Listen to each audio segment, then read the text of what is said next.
देशवासियों, मानवता के सामने ऐसे अवसर बहुत कम आते हैं जब समय का चक्र हमें अतीत को सुधार कर नए भविष्य के निर्माण का मौका देता है।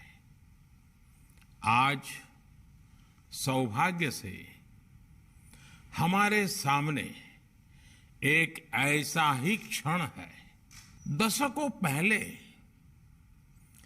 जैव विविधता की सदियों पुरानी जो कड़ी टूट गई थी, विलुप्त हो गई थी, आज हमें उसे फिर से जोड़ने का मौका मिला है। आज भारत की धरती पर चीता लौट आए हैं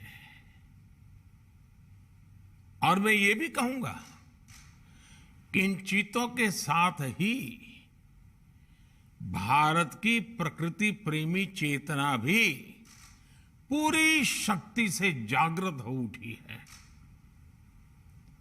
मैं इस ऐतिहासिक अवसर पर सभी देशवासियों को बहुत बहुत बधाई देता हूं। विशेष रूप से मैं हमारे मित्र देश नामीबिया और वहां की सरकार का भी धन्यवाद करता हूं, जिनके सहयोग से दशकों बाद चीते भारत की धरती पर वापस लौटे हैं।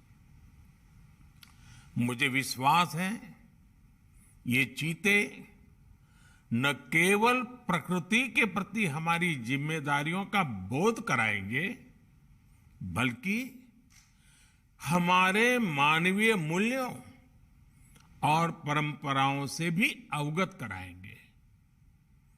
साथियों, जब हम अपनी जड़ों से दूर होते हैं तो बहुत कुछ खो बैठते हैं। इसलिए ही आजादी के इस अमृत काल में हमने अपनी विरासत पर गर्व और गुलामी की मानसिकता से मुक्ति जैसे पंच प्राणों के महत्व को दोहराया है। पिछली सदियों में हमने वो समय भी देखा है जब प्रकृति के दोहन को शक्ति प्रदर्शन और आधुनिकता का प्रतीक मान लिया गया था। 1947 में जब देश में केवल आखिरी 3 चीते बचे थे तो उनका भी साल के जंगलों में निष्ठुरता और गैर जिम्मेदारी से शिकार कर लिया गया। ये दुर्भाग्य रहा कि हमने 1952 में चीतों को देश से विलुप्त तो घोषित कर दिया, लेकिन उनके पुनर्वास के लिए दशकों तक कोई सार्थक प्रयास नहीं हुआ। आज आजादी के अमृतकाल में अब देश नई ऊर्जा के साथ चीतों के पुनर्वास के लिए जुट गया है। अमृत में तो वो सामर्थ्य होता है जो मृत को भी पुनर्जीवित कर देता है। मुझे खुशी है कि आजादी के अमृत काल में कर्तव्य और विश्वास का ये अमृत हमारी विरासत को, हमारी धरोहरों को और अब चीतों को भी भारत की धरती पर पुनर्जीवित कर रहा है। इसके पीछे हमारी वर्षों की मेहनत है। एक ऐसा कार्य राजनीतिक दृष्टि से जिसे कोई महत्व नहीं देता, उसके पीछे भी हमने भरपूर ऊर्जा लगाई। इसके पीछे एक विस्तृत चीता एक्शन प्लान तैयार किया गया। हमारे वैज्ञानिकों ने लंबी रिसर्च की, साउथ अफ्रीकन और नामीबियाई एक्सपर्ट के साथ मिलकर काम किया। हमारी टीम्स वहां गई, वहां के एक्सपर्ट भी भारत आए। पूरे देश में चीतों के लिए सबसे उपयुक्त क्षेत्र के लिए वैज्ञानिक सर्वे किए गए और तब कूनो नेशनल पार्क को इस शुभ शुरुआत के लिए चुना गया। और आज हमारी वो मेहनत परिणाम के रूप में हमारे सामने है। साथियों, ये बात सही है कि जब प्रकृति और पर्यावरण का संरक्षण होता है तो हमारा भविष्य भी सुरक्षित होता है, विकास और समृद्धि के रास्ते भी खुलते हैं। कूनो नेशनल पार्क में जब चीता फिर से दौड़ेंगे तो यहां का ग्रासलैंड इकोसिस्टम फिर से रिस्टोर होगा, बायोडायवर्सिटी और बढ़ेगी। आने वाले दिनों में यहां इको टूरिज्म भी बढ़ेगा, यहां विकास की नई संभावनाएं जन्म लेगी, रोजगार के अवसर बढ़ेंगे। लेकिन साथियों, मैं आज आपसे सभी देशवासियों से एक आग्रह भी करना चाहता हूं। कूनो नेशनल पार्क में छोड़े गए चीतों को देखने के लिए देशवासियों को कुछ महीने का धैर्य दिखाना होगा, इंतजार करना होगा, सहयोग करना होगा। आज ये चीते मेहमान बनकर आए हैं, इस क्षेत्र से अनजान है। कूनो नेशनल पार्क को ये चीते अपना घर बना पाए, इसके लिए हमें इन चीतों को भी कुछ महीने का समय देना होगा। अंतर्राष्ट्रीय गाइडलाइंस पर चलते हुए भारत इन चीतों को बचाने की पूरी कोशिश कर रहा है। हमें अपने प्रयासों को विफल नहीं होने देना है।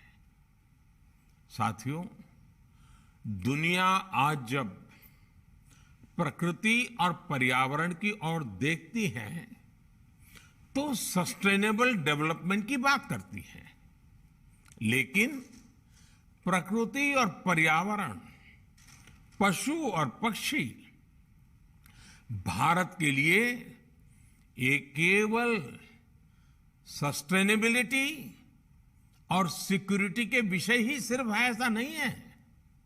हमारे लिए ये हमारी सेंसिबिलिटी और स्पिरिचुअलिटी का भी आधार है। हम वो लोग हैं जिनका सांस्कृतिक अस्तित्व सर्वम खलविदम ब्रह्म इस मंत्र पर टिका हुआ है। अर्थात संसार में पशु, पक्षी, पेड़, पौधे, जड़, चेतन जो कुछ भी है वो ईश्वर का ही स्वरूप है, हमारा अपना ही विस्तार है। हम वो लोग हैं जो कहते हैं परम परोपकारार्थम यो जीवति सह जीवति, अर्थात खुद के फायदे को ध्यान में रख करके जीना वास्तविक जीवन नहीं है। वास्तविक जीवन वो जीता है जो परोपकार के लिए जीता है। इसलिए हम जब खुद भोजन करते हैं उसके पहले पशु पक्षियों के लिए अन्न निकालते हैं। हमारे आसपास रहने वाले छोटे से छोटे जीव की भी चिंता करना हमें सिखाया जाता है, बचपन से सिखाया जाता है। हमारे संस्कार ऐसे हैं कि कहीं अकारण किसी जीव का जीवन चला जाए तो हम अपराध बोध से भर जाते हैं। फिर किसी पूरी जीव जाति का अस्तित्व ही अगर हमारी वजह से मिट जाए, ये हमें कैसे स्वीकार हो सकता है? आप सोचिए, हमारे यहां कितने ही बच्चों को ये पता तक नहीं होता है कि जिस चीता के बारे में सुनकर वो बड़े हो रहे हैं, वो उनके देश से पिछली शताब्दी में ही लुप्त हो चुके हैं। आज अफ्रीका के कुछ देशों में और ईरान में चीता पाए जाते हैं, लेकिन भारत का नाम उस लिस्ट से बहुत पहले हटा दिया गया था। आने वाले वर्षों में बच्चों को इस विडंबना से नहीं गुजरना पड़ेगा। मुझे विश्वास है वो चीता को अपने ही देश में कूनो नेशनल पार्क में दौड़ता देख पाएंगे। चीता के जरिए आज हमारे जंगल और जीवन, उसका एक बड़ा शून्य भर रहा है। साथियों, आज 21वीं सदी का भारत पूरी दुनिया को संदेश दे रहा है कि इकोनॉमी और इकोलॉजी कोई विरोधाभासी क्षेत्र नहीं है। पर्यावरण की रक्षा के साथ ही देश की प्रगति भी हो सकती है। ये भारत ने दुनिया को करके दिखाया है। आज एक और हम विश्व की तेजी से बढ़ती अर्थव्यवस्था में शामिल है, तो साथ ही देश के वन क्षेत्रों का विस्तार भी तेजी से हो रहा है। साथियों, 2014 में हमारी सरकार बनने के बाद से देश में करीब करीब 250 नए संरक्षित क्षेत्र जोड़े गए हैं। हमारे यहां एशियाई शेरों की संख्या में भी बड़ा इजाफा हुआ है। आज गुजरात देश में एशियाई शेरों का बड़ा क्षेत्र बनकर उभरा है। इसके पीछे दशकों की मेहनत, रिसर्च बेस्ड पॉलिसीज और जन भागीदारी की बड़ी भूमिका है। मुझे याद है, हमने गुजरात में एक संकल्प लिया था, हम जंगली जीवों के लिए सम्मान बढ़ाएंगे और संघर्ष घटाएंगे। आज उस सोच का प्रभाव परिणाम के रूप में हमारे सामने है। देश में भी टाइगर्स की संख्या को दोगुना करने का जो लक्ष्य तय किया गया था, हमने उसे समय से पहले हासिल किया है। असम में एक समय एक सींग वाले गैंडों का अस्तित्व खतरे में पड़ने लगा था, लेकिन आज उनकी भी संख्या में वृद्धि हुई है।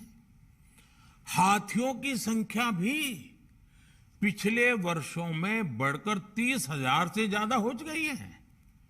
भाई और बहनों, देश में प्रकृति और पर्यावरण के दृष्टिकोण से जो एक और बड़ा काम हुआ है, वो है वेटलैंड का विस्तार। भारत ही नहीं, पूरी दुनिया में करोड़ों लोगों का जीवन और उनकी जरूरतें वेटलैंड इकोलॉजी पर निर्भर करती हैं। आज देश में 75 वेटलैंड्स को रामसर साइट्स के रूप में घोषित किया गया है, जिनमें 26 साइट्स पिछले 4 वर्षों में ही जोड़ी गई हैं। देश के इन प्रयासों का प्रभाव आने वाली सदियों तक दिखेगा और प्रगति के नए पथ प्रशस्त करेगा।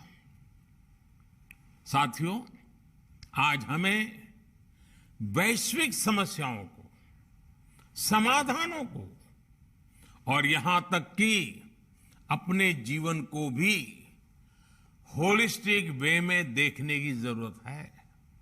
इसलिए आज भारत ने विश्व के ये लाइफ, LIFE, लाइफ यानी लाइफस्टाइल फॉर द एनवायरमेंट जैसा जीवन मंत्र दिया है। आज इंटरनेशनल सोलर अलायंस जैसे प्रयासों के द्वारा भारत दुनिया को एक मंच दे रहा है, एक दृष्टि दे रहा है। इन प्रयासों की सफलता दुनिया की दिशा और भविष्य तय करेगी। इसलिए आज समय है कि हम ग्लोबल चुनौतियों को दुनिया की नहीं, अपनी व्यक्तिगत चुनौती भी माने। हमारे जीवन में एक छोटा सा बदलाव पूरी पृथ्वी के भविष्य के लिए एक आधार बन सकता है। मुझे विश्वास है भारत के प्रयास और परंपराएं इस दिशा में पूरी मानवता का पथ प्रदर्शन करेगी, बेहतर विश्व के सपने को ताकत देगी। इसी विश्वास के साथ आप सभी को इस मूल्यवान समय पर, ऐतिहासिक समय पर बहुत बहुत धन्यवाद देता हूं, बहुत बहुत बधाई देता हूं।